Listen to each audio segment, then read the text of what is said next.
ఈ మధ్య ఒక న్యూస్ చూశాను. ఆ న్యూస్ చూస్తే బాగా కలవరం వచ్చింది. అలాగే అది వీడియో కూడా చూశానండి. అలాంటివి 2 వీడియోస్. ఈ మధ్య ఆస్ట్రేలియా ఉన్న వాళ్ళు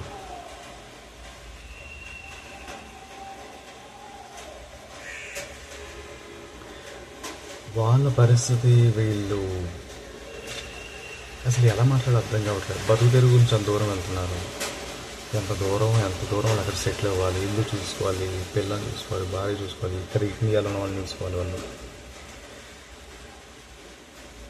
డల్లాస్ ఆ ప్రాంతంలో సిచ్యువేషన్ జరిగింది. వాడెవడో క్యూబా వాడట.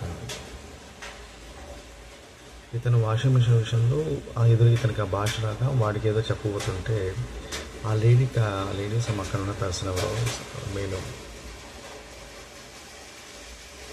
ఇతను కన్వర్ట్ చేయమని చెప్పారు. పాపం ఇతను భాష రాదు.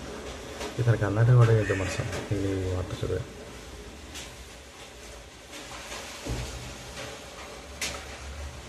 చెప్పాడు, నువ్వు వేరే మనిషి చెప్పిస్తావని క్యూబా వాడు సీరియస్ అయిపోయాడు. ఆ వీడియో మీరు అందరూ చూసే ఉంటారు. ఇక్కడ నుంచి చెప్పాలంటే అంత పెద్ద దేశం, సంపన్న దేశం, హై సెక్యూరిటీ ప్రొఫైల్ ఉన్నది. హై సెక్యూరిటీ సెకండ్స్లో వచ్చింది. అలాంటి చోట వీడు వచ్చిన వాడు కరెక్ట్గా రాలేట. వీడు డైరెక్ట్గా అప్రోచ్ లేదు. వాడు వేరే విధంగా వచ్చేట పైపచ్చి ఆ బ్యాక్గ్రౌండ్ ఉన్న వ్యక్తి వీడి మీద వీడు చాలాసార్లు వేశారట. వాడు కోపం వచ్చి వీడిని ఇవి ఉంటాయి కదా, వుడ్ కట్ చేస్తారు. వాడు లోపలికి వెళ్ళి తీసుకొచ్చి వీడు వెంటబడి వాడిది ఇదే తీస్తాడండి. వాడు అరుపులు కేకలన్నీ ఎంత హారిబుల్గా ఉన్నాయో తెలుసా అండి. అరుస్తున్నప్పుడు వీడు కట్ చేస్తారు. అక్కడే ఉంటున్నారు, అదే హోటల్ దగ్గర ఉంటున్నారు భార్య పిల్లలు. మన వాళ్ళ సెక్యూరిటీ ఏదండి అక్కడ. ఆ వార్త చూసారు మీరే కాదు, నేనే కాదు, కొన్ని కోట్ల మంది వరల్డ్ వైడ్గా అన్ని భాషలు, అన్ని లాంగ్వేజ్, అన్ని దేశాల వాళ్ళందరూ చూసారు.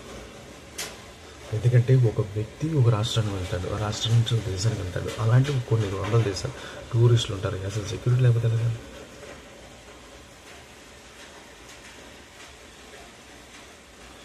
ఆస్ట్రేలియన్స్ అంటున్నారట, ఇండియన్స్ గో బ్యాక్ అంటున్నారట. మరి వీళ్ళు ఎక్కడికి వెళ్తారు ఇండియా వచ్చి? మరి మనకి ఇల్లు కట్టుకునే వాళ్ళ సంగతి ఏంటి? మరి వాళ్ళు కూడా వచ్చి ఇక్కడ ఉంటున్నారు. వేరే నార్త్ సైడ్ వాళ్ళు ఇక్కడికి వచ్చి బతుకుతున్నారు లేదా? కొన్ని 100 మంది బతుకుతున్నారు. కానీ మనం ఎంతో చక్కగా ఆదరిస్తున్నాం, ప్రేమగా చూస్తున్నాం. మనం వాళ్ళ దగ్గర మనం పర్చేస్ చేస్తున్నాం. మన వల్ల ప్రతి